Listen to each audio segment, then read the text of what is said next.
Kamera ready, sound ready, 3, 2, 1, action. Assalamualaikum warahmatullahi wabarakatuh. Pada kesempatan kali ini saya akan menjelaskan tentang analisis pengakuan akuntansi liabilitas jangka pendek dan pengakuan pendapatan berdasarkan PSAK. Nah, tugas ini untuk memenuhi dari mata kuliah akuntansi keuangan menengah 2, saya Maya Septiani Harahap dengan NIM 2416040021 dan prodi akuntansi syariah di Fakultas Ekonomi dan Bisnis Islam UIN Imam Bonjol Padang. Nah, lanjut saja ke materi. Akuntansi keuangan menengah 2 membahas tentang pengakuan, mengukur dan penyajian dan pengungkapan transaksi dengan berdasarkan PSAK. Pemahaman standar ini penting agar laporan keuangan yang relevan, andal dan dapat dibandingkan. Nah, materi yang saya ambil ada 2, yaitu tentang liabilitas jangka pendek, dan materi kedua adalah pengakuan pendapatan. Nah, yang pertama saya akan menjelaskan tentang materi liabilitas jangka pendek. Apa sih itu liabilitas jangka pendek?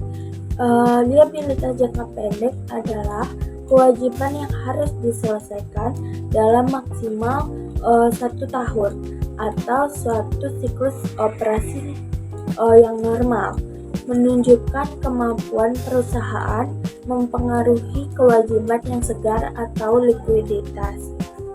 Contohnya seperti utang usaha, gaji, pajak ataupun bunga, pendapatan diterima di muka, dan bagian utang jangka panjang yang jatuh tempo pada 1 tahunnya. Nah, selanjutnya adalah pengakuan akuntansi liabilitas jangka pendek. Yang pertama adalah pengakuan.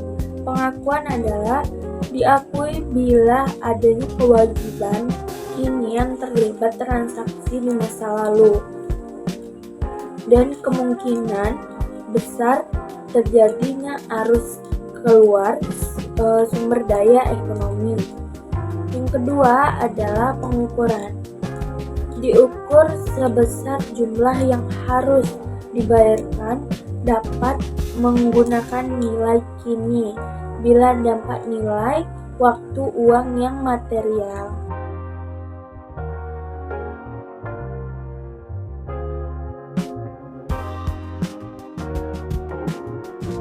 Berikut adalah PSAK yang mengatur liabilitas jangka pendek. Yang pertama, PSAK 1 menyajikan laporan keuangan, yaitu mengatur mengklarifikasikan liabilitas menjadi jangka pendek dan jangka panjang agar laporan mudah dipahami dan mudah dibandingkan.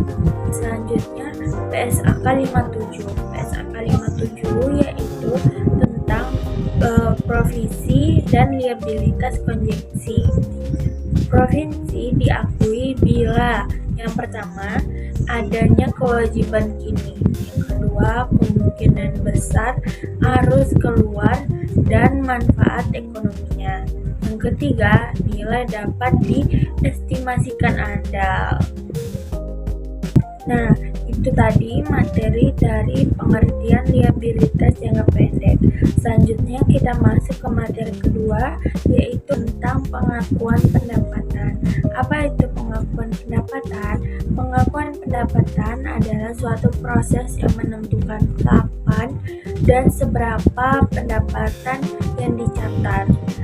Pendapatan yang diakui saat perusahaan memenuhi kewajibannya menyerahkan barang dan jasa, bukan saat kas diterima.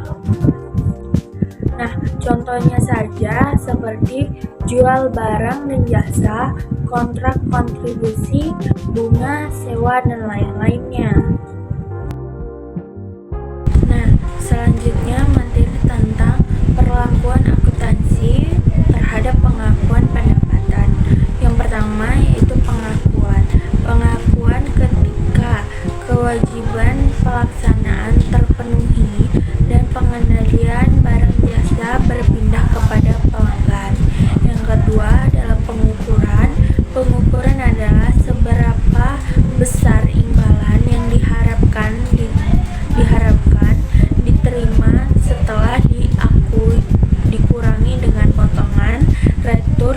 maupun ekstensif. Nah, yang ketiga adalah penyajian, yaitu disajikan dalam laporan laba rugi sesuai dengan jenis kegiatan usaha. Yang keempat adalah pengungkapan. Pengungkapan adalah kebijakan rincian pendapatan, nilai kontrak, dan metode pengukuran yang diungkapkan dalam catatan. Nah, selanjutnya PSAK 72, pendapatan dari kontrak dengan pelanggan. PSAK 72 mengatur pengakuan pendapatan berdasarkan perpindahan dan pengendalian barang dan jasa. Terdapat 5 langkah utama. Yang pertama, mengidentifikasi kontrak dengan pelanggan. Yang kedua, mengidentifikasi kewajiban pelaksanaan. Yang ketiga, menentukan harga transaksinya. Yang keempat, mengalokasikan harga ke setiap kewajiban. Yang kelima adalah pengakuan pendapatan saat kewajiban. Nah, selanjutnya di sini akan menjelaskan tentang perbandingan antara liabilitas jangka pendek dan pengakuan pendapatan.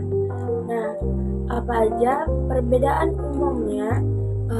Liabilitas jangka pendek berkaitan dengan kewajiban yang disajikan melalui laporan keuangan posisi. Melalui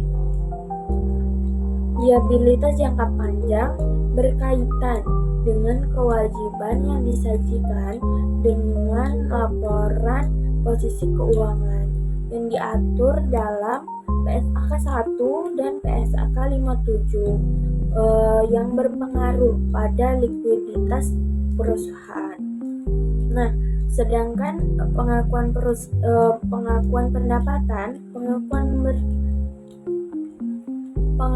pendapatan berkaitan dengan pendapatan disajikan dalam laporan laba rugi yang diatur oleh PSAK 72 yang berpengaruh pada laba perusahaan. Nah, kesimpulannya, liabilitas jangka pendek adalah kewajiban yang kurang dari 1 tahun siklus operasinya, diatur dalam PSAK 1 dan PSAK 57, mempengaruhi likuiditas perusahaan. Dan sedangkan pengakuan pendapatan dapat diakui saat kewajiban pelaksanaan telah terpenuhi dan diatur dalam PSAK 72 dengan mendekatkan dengan 5 langkah yang harus dipenuhi dan mempengaruhi dari suatu laba perusahaan. Nah, penerapan PSAK menghasilkan laporan keuangan yang transparan, andal, dan dapat disajikan berdasarkan keputusan oleh investor, kreditur, maupun pihak berkepentingan lainnya.